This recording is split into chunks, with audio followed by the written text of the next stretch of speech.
अस्सलामुअलैकुम and welcome back to another episode. आज की दोस्तों उम्मीद करता हूँ कि आप सब फार्मर्स खैरियत से होंगे। ये हमारी सीरीज़ की दूसरी वीडियो है जिसके अंदर हम लोग बात करते हैं कि फार्मर्स को किस तरह नुकसान हुआ, क्या उनकी वजूहात बनी और किस तरीके से आप लोग उस नुकसान से बच सकते हैं। क्योंकि जब मैंने लास्ट वीडियो शेयर करी, मैंने सोचा था कि हफ्ते में कम से कम 2 से 3 करूँगा, बट पॉसिबल नहीं हो पाया। आज 1.5 हफ्ते हो गए इस बात को भी। और उसके बाद बहुत सारे लोगों के मैसेजेस आए मुझे व्हाट्सएप के ऊपर कि भाई हम लोग भी इसी फेज़ के अंदर हैं, हमारे भी साथ भी यही हो रहा है, इस टाइम हम लोग क्या करें। तो उनको फ्री में ऐसे कोई चार्जेस वार्जेस नहीं, फ्री में उनको मैंने गाइड किया कि भाई इस टाइम आप लोगों को ये करना चाहिए ताकि आप लोग इस तरह नुकसान से बचें और इसको जल्द से जल्द सॉर्ट आउट कर सकें। वरना एक टाइम यही आता है कि एक फार्मर लास्ट में आके उसकी जेब खाली हो जाती है और मजबूरन उसको काम को बंद करना पड़ता है। तो अगर आप लोग चाहते हैं कि इन सारे के सारे मसलों से बचें तो इस वीडियो को एंड तक देखें। भले आप कोई सी भी फार्मिंग कर रहे हो और या कोई सा बिज़नेस भी कर रहे हो, तो ये सारी चीज़ें आपके अंदर बहुत ज़्यादा इंपॉर्टेंस रखती हैं। बिज़नेस के बेसिक प्रिंसिपल्स हैं, अगर आपको इनको पता होगा तो इंशाल्लाह आपके नुकसान के चांसेस 80% कम होंगे। तो आज की इस वीडियो के अंदर जिस फार्मर की हम बात करने वाले हैं, इनको तकरीबन 1 साल इन्होंने फार्मिंग पे लगाया, पोल्ट्री फार्मिंग के अंदर स्पेशली। और 1 साल के अंदर इनको तकरीबन 24 लाख रुपए का नुकसान हुआ ऑल एंड अराउंड। और उसके अलावा इनके मार्केट में अच्छा खासा बेचारे मार्केट में बदनाम हुए, क्योंकि लास्ट में ऐसा हुआ फीड वाले के पैसे भी देने थे, चूज़े वाले के भी पैसे देने थे, उसके अलावा लेबर की सैलरी देनी थी और शेड का रेंट देना था। ये सब चीज़ें भी ये दे नहीं पाए और मजबूरन इन्होंने जो सामान ख़रीदा था वो सब सामान इनको छोड़ के जाना पड़ा। और वो सब का सब सामान उन लोगों के पास गया जिनका इन्होंने उधार देना था। उसके बावजूद भी पैसे कवर नहीं हो पाए और इनको मजबूरन उस जगह को छोड़ना पड़ा।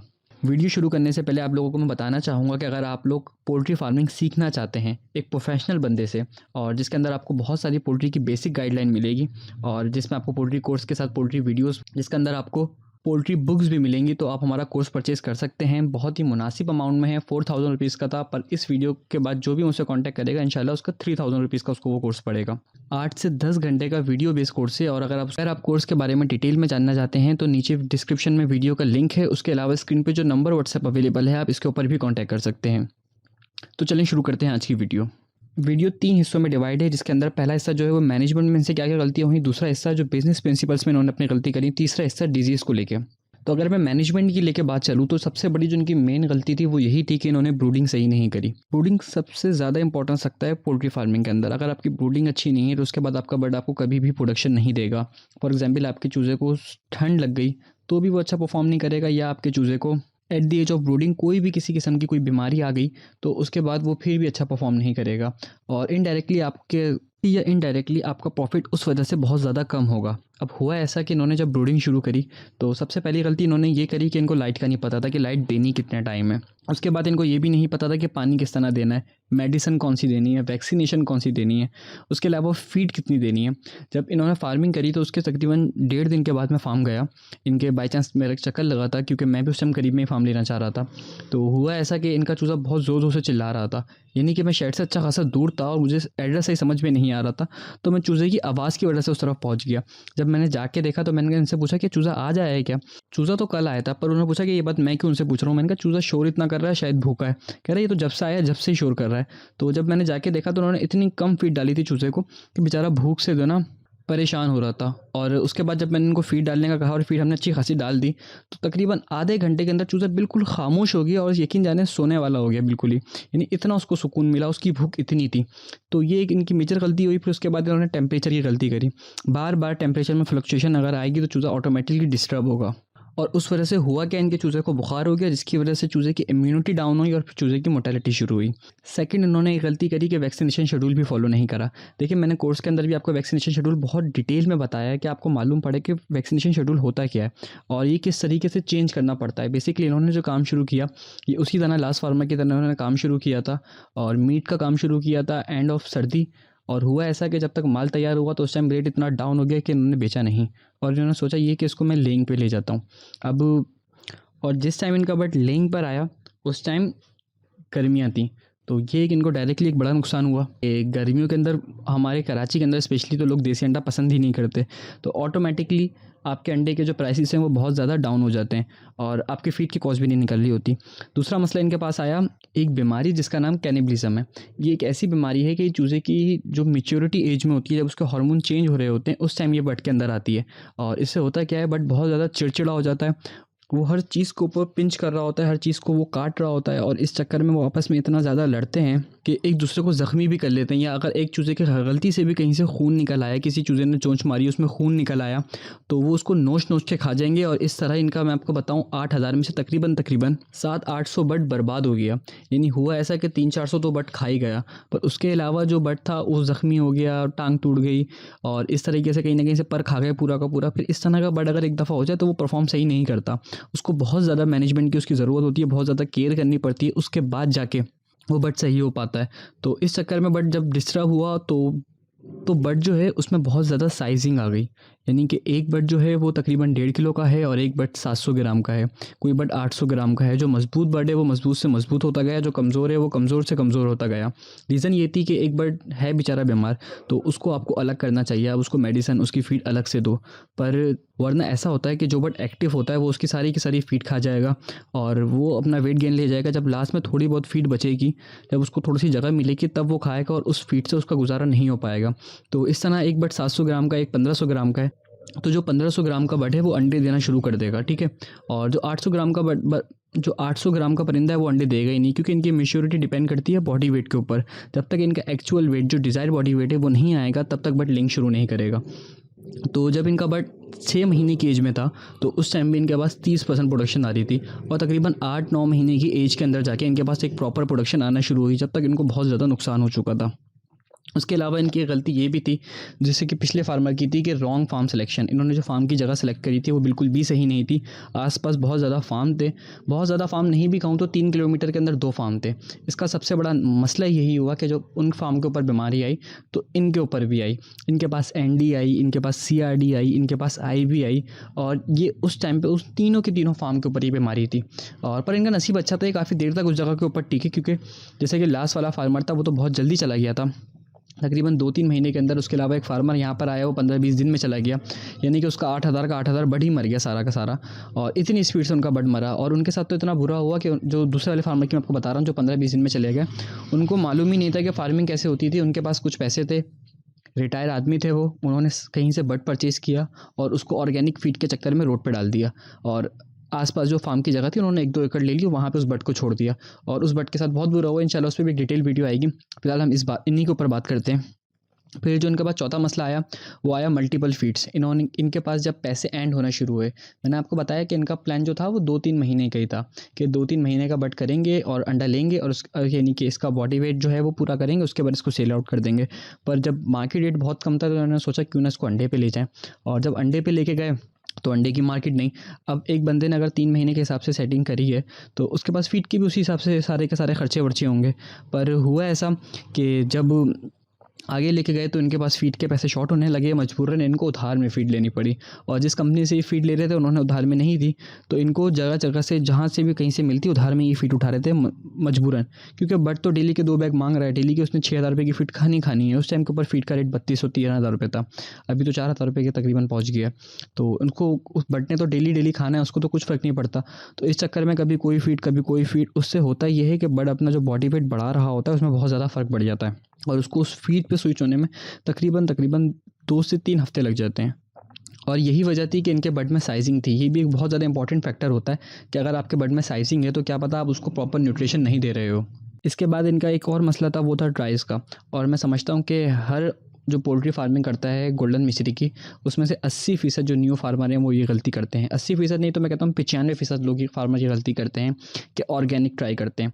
देखें, होता ऐसा है कि जाने अनजाने के अंदर हमने 2 चीज़ें सीखी हुई हैं। एक कि जब हम घर पे मुर्गी पालते थे तो उसको हम घर का बच्चा कुचा दे देते थे। दूसरी, जो नेट पे कुछ लोग हैं जिन्होंने यूट्यूब चैनल्स बनाए थे और ये प्रमोट किया था कि भाई ऑर्गेनिक फार्मिंग हो सकती है, आप बर्ड की फीड जो है उसको 1 रुपये पे ला सकते हो। यकीन जाने उसमें से आज एक भी यूट्यूब के ऊपर चैनल बाकी नहीं है जिन्होंने इस बात का दावा किया था, और तकरीबन 2 साल का ही अरसा हुआ है, कोई ज़्यादा नहीं हुआ। और जिन लोगों ने इनके चैनल अभी भी अवेलेबल हैं उनके नंबर या तो बंद हैं या कोई और वजह है, वो फार्मिंग अब नहीं कर रहे। तो साफ़ बात है, जब एक चीज़ का तरीकाकार आपको पता ही नहीं है और अपनी डॉक्टरी दिखा रहे हो आप, तो बट हफ्ता ज़िंदा रह लेगा, 10 दिन ज़िंदा रह लेगा, 20 दिन ज़िंदा रह लेगा, पर एट दी एंड उसने मरना ही है। उसको आपको नुकसान पहुँचाना पहुँचाना ही पहुँचाना है। एक साहब आए थे, उन्होंने 40,000 मुर्गियाँ ऑर्गेनिक के नाम पे पालना शुरू करी थी और उसके बाद जो उनका नुकसान हुआ वो सबको पता है। अगर आपको नहीं भी पता तो मैं आपको सिर्फ यही बात बताना चाहता हूँ कि भाई उनका नंबर भी आज बंद है, आज उन्होंने फार्मिंग छोड़ दी है। वो बंदा जो बड़े बड़े दावे कर रहा था उसने फार्मिंग छोड़ दी है। रीज़न क्या था कि बट को एक प्रॉपर न्यूट्रिशन चाहिए होती है। जब तक उसको न्यूट्रिशन नहीं मिलेगी, एक प्रॉपर उसको डाइट नहीं मिलेगी, वो कभी भी अपना वज़न नहीं बढ़ाएगा, वो कभी भी अपना डिज़ायर वज़न नहीं बढ़ाएगा। यानी कि जो लोग कह रहे थे कि भाई ऑर्गेनिक दे के 18 वीक के बजाय हमारा बट 32 हफ्ते में अंडे देना शुरू कर देगा। 32 हफ्ते क्या, तकरीबन 15 हफ्तों के अंदर ही वो सबके सब फारिग हो गए। तो ये इसके पीछे एक प्रॉपर जो है ना, मैं आपको मशवरा देता हूँ, अगर आपको ऑर्गेनिक करने का दिल कर भी रहा है तो आप पहले देखेंगे फीड पे बट कैसे पलता है। जब फीड पे पालना आप सीख जाएँ तो आप ऑर्गेनिक की तरफ जाएँ, या किसी ऐसे एक्सपर्ट से बात करें जिसको ऑर्गेनिक फार्मिंग का पता हो। आप हमसे कांटेक्ट कर सकते हैं, आप हमारा कोर्स परचेज़ कर सकते हैं। किसी ना किसी को देखें, आपको पैसे तो देने पड़ेंगे। अगर आप सोचो कि यार मैं पैसे भी ना दूँ, उसका टाइम भी ले लूँ, तो ऐसा शायद पॉसिबल नहीं है, आपको कोई भी शायद टाइम ना दे। तो अगर आप किसी ना किसी एक्सपर्ट के पास जाएँगे, वो कुछ चार्ज करेगा और उस तरीके से अगर आप उसको सीखेंगे तो उम्मीद है कि आप ऑर्गेनिक फार्मिंग कर सकेंगे। सेकंड बात, अब हम बात करते हैं इनके बिज़नेस प्रिंसिपल की, कि जो मेन इनके बिज़नेस प्रिंसिपल थे जो बिल्कुल ही गलत थे। सबसे पहली बात, अगर आप काम शुरू कर रहे हैं तो आपको मालूम होना चाहिए कि आपने किस सीज़न में कौन सा काम शुरू करना है। ये एक बहुत बड़ा मसला था और आपने प्लान करना चाहिए कि आपको मैंने किस तरीके से काम करना है। अब हुआ ऐसा कि इन्होंने काम वही करा, मार्च के अंदर काम शुरू करा जैसे मैं आपको पहले बता चुका हूँ, और 3 महीने बाद जब जून जुलाई का टाइम आया तो उस टाइम बट के रेट जो थे वो बहुत ज़्यादा डाउन हो गए थे और उस टाइम कोई भी मीट नहीं लेना चाह रहा था। यानी कि इनकी जो उस टाइम कॉस्ट पड़ी थी वो तकरीबन 320 रुपये पड़ी थी और मार्केट रेट 180 रुपये चल रहा था। तो इन्होंने नुकसान के चक्कर में सोचा कि इसको अंडे पे ले जाते हैं। जब वो अगस्त सितंबर पे अंडों पर आया तो इन्होंने अंडे बेचना शुरू करे। अंडों का रेट था नहीं, फिर भी अंडे बेच रहे थे, जैसे तैसे करके अंडों को खपा रहे थे। उसके बाद इनकी एक और गलती क्या हुई, जब अंडे का सीज़न शुरू हुआ, यानी कि नवंबर, दिसंबर, जनवरी, तब तक ये थे वहाँ पे उस फार्म तक। तो जब अंडों का सीज़न शुरू हुआ, बजाय इसके कि ये अंडा बेचें, इन्होंने शुरू कर दी हैचिंग। यानी कि इन्होंने पहले सोचा कि यार मीट बेचेंगे, मीट में पैसे नहीं बचे तो उन्होंने सोचा लेइंग करते हैं, यानी कि अंडा जो देगा उसको मार्केट करेंगे। जब अंडे का काम चल ही रहा था इनका, जब सीज़न शुरू हुआ तो इनको किसी ने मशवरा दिया कि भाई आप हैचिंग शुरू करो, चूज़े की बहुत डिमांड होती है। यानी कि एक बात का है ना कि हर चीज़ का बिल्कुल सीज़न आउट, यानी कि जिस टाइम पे इनको हैचिंग करनी चाहिए थी, यानी कि अगस्त के अंदर, तो इनका चूज़ा बहुत ज़्यादा बिकता। बट सर्दियों में चूज़े की डिमांड थोड़ी सी कम हो जाती है, नया फार्मर अवॉइड करता है। उस टाइम पे तो बहुत ज़्यादा अवॉइड कर रहे थे लोग, क्योंकि लोगों को मालूम ही नहीं था कि किस तरीके से फार्मिंग करते हैं। हम जैसे लोग अगर फार्मिंग करते भी हैं सर्दियों में, वैसे तो मैं अल्हम्दुलिल्लाह 3-4 साल से कर रहा हूँ सर्दियों में, मुझे कोई इशू नहीं आया क्योंकि मुझे पता है फार्मिंग कैसे करते हैं। तो नया आदमी जो होता है वो डरता है। अब इन्होंने उस टाइम के ऊपर फार्मिंग शुरू करी, उस टाइम पे चूज़ा बन हैच करना शुरू करा, उस टाइम मार्केट ही नहीं थी। तो फिर उन्होंने क्या करा, उसी जगह के ऊपर लेयर ला के डाल दी। यानी कि एक तरफ गोल्डन मिश्री डली हुई है, 8,000 से शुरू किया था, 700 बर्ड बचा था इनके पास, और एक तरफ जो है इनके पास लेयर पड़ी हुई है। लेयर भी इन्होंने उधार में उठाई थी एक बंदे से, और उस बंदे के भी सारे के सारे पैसे दब गए क्योंकि उन्होंने नंबर ही अपना बंद कर दिया। अभी ये साहब कहाँ हैं किसी को नहीं पता। बहुत सारे लोग समझते हैं कि मुझे पता है कि उनके बारे में वो कहाँ हैं, तो यकीन जाने मुझे भी नहीं पता कि उनका घर किधर है। मैं तो बस एक रैंडम सा बंदे से मिला था, मेरी कोई उनसे सलाम दुआ नहीं थी। तो बहरहाल अ, यानी कि उनके पैसे भी फंसे जिसने लेयर उधार में दी थी। उसके बाद जो इनकी गलती थी सबसे बड़ी, इन्होंने एक्सपेंस बहुत ज़्यादा करे। अगर आप एक 8,000 का बट पाल रहे हो तो आपको मैक्सिमम 2 लेबर से आपका काम चल जाएगा। पर इन्होंने क्या किया, इन्होंने उस टाइम पे 4 से 5 लेबर रखी और जो आसपास के 2 शेड थे वो भी उठा लिए कि ये मेरे पास ही रहेंगे। यानी कि एक जगह जहाँ पे आपकी रिक्वायरमेंट सिर्फ़ और सिर्फ 2 लेबर, यानी तकरीबन 40,000 रुपये की है, ठीक है ना। हम उस टाइम पे तो 15 थी, पर हम आज के हिसाब से बात करते हैं कि 40,000 रुपये की आपकी ज़रूरत है। 2 बंदों की जो सैलरी है वो आपने 40,000 रुपये देनी है। आपने 5 बंदे रखे हुए हैं, सीधे सीधे 1 लाख रुपए तो ये बन गए, यानी कि महीने के 60,000 रुपये ऊपर। उसके अलावा आपने 2 शेड रखे हुए हैं, 3 शेड रखे हुए हैं टोटल, जिस यहाँ पे जबकि आपकी ज़रूरत सिर्फ 1 शेड की थी। तो 20-20 हज़ार के 3 शेड, यानी कि 60,000 रुपये, सीधे सीधे 1 लाख रुपये इनके ये ऊपर हो गए। अगर ये अपना 1 लाख रुपये इस तरह सेव करते हर महीने का, तो 1 साल के बाद ये 12 लाख रुपये बनते थे, और 12 लाख से कहीं और इन्वेस्ट करते अगर, तो अच्छा खासा ये प्रॉफिट भी बना सकते थे, और क्या पता इसी काम को दोबारा प्रॉफिटेबल बना सकते थे। पर इन्होंने गलती ये करी, क्योंकि शशके पसंद होते हैं हमारे यहाँ तो ना ज़्यादातर लोगों को, जो भी फार्मिंग करते हैं ना उनको लगता है कि हम पैसा डालेंगे और ये पैसा डबल हो जाएगा। तो हर कोई शशके लाता है, ये करेगा, ये करेगा, जबकि बिज़नेस का उसको बिल्कुल भी नहीं पता होता। तो इनडायरेक्टली हुआ इनका यही कि इस तरह इनके तकरीबन 12-13 लाख रुपए ज़ाया हुए, और लास्ट में आके इन्होंने उस सारी की सारी लेबर के 2 महीने की सैलरी दबा दी। सेकंड बीमारियों का मैं आपको बता चुका हूँ कि इनके पास कौन कौन सी बीमारी है। इनके पास CRDI, NDI, IBI, उसके अलावा जो नोचने वाली बीमारी थी वो वाली आई बट को, ये सारी की सारी वो बीमारियाँ थी। मैं कहता हूँ ये जो बट को ज़ख्मी करने वाली बीमारी है ये बहुत इजीली कंट्रोल हो सकती है। मैं आपको गारंटेड कह सकता हूँ कि आप इसमें कोई मेडिसिन इस्तेमाल ना करें, सिर्फ चंद बेसिक मैनेजमेंट आप अपना लें, ये डिसीज़ ख़त्म हो जाएगी। क्योंकि मेरे पास तो हर दफ़ा आती है और इसमें कोई मेडिसिन इस्तेमाल नहीं करता। तो ये सारी चीज़ें आपको किसी ना किसी एक्सपर्ट से पता लगेंगी या फिर आपको वक्त के साथ साथ आप अपना नुकसान करके सीखेंगे। तो उम्मीद है कि वीडियो आपको समझ में आई होगी और वीडियो को मैं लंबा नहीं होने दे रहा ज़्यादा, क्योंकि अगर बहुत ज़्यादा लंबी हो गई तो लोग बोर हो जाएंगे। पर जिसने अभी तक यहाँ तक की वीडियो देखी उसके लिए वीडियो बहुत ज़्यादा फ़ायदेमंद होगी और मैं उम्मीद करता हूँ कि उसने बहुत कुछ सीखा होगा इस वीडियो से, क्योंकि ये सारी की सारी वीडियो किसी एक बंदे का 1 साल ज़िंदगी का दिया हुआ और तकरीबन 24-25 लाख रुपए दिए हुए। यानी अगर मैं आपको कहूँ कि ये वीडियो 25 लाख रुपए की, तो ये बात कुछ गलत नहीं होगी, क्योंकि अगले का बहुत ज़्यादा इसमें नुकसान हुआ है। तो उम्मीद करते हैं कि ये वीडियो समझ में आई होगी आपको और ये वीडियो आपके लिए फ़ायदेमंद होगी। अगर आप इंटरेस्टेड हैं हमारा वीडियो कोर्स परचेज़ करने के लिए तो अगर आप इंटरेस्टेड हैं हमारा वीडियो कोर्स परचेज़ करने के लिए तो स्क्रीन पे दिए हुए नंबर पे आप कांटेक्ट कर सकते हैं या फिर डिस्क्रिप्शन के अंदर लिंक मौजूद है कोर्स का, आप उस पर क्लिक करके कोर्स के बारे में कंप्लीट जान सकते। उम्मीद है कि वीडियो आपके लिए नफ़ा बख्श साबित होगी। मिलते हैं अपने नेक्स्ट एपिसोड में, तब तक के लिए अस्सलाम वालेकुम।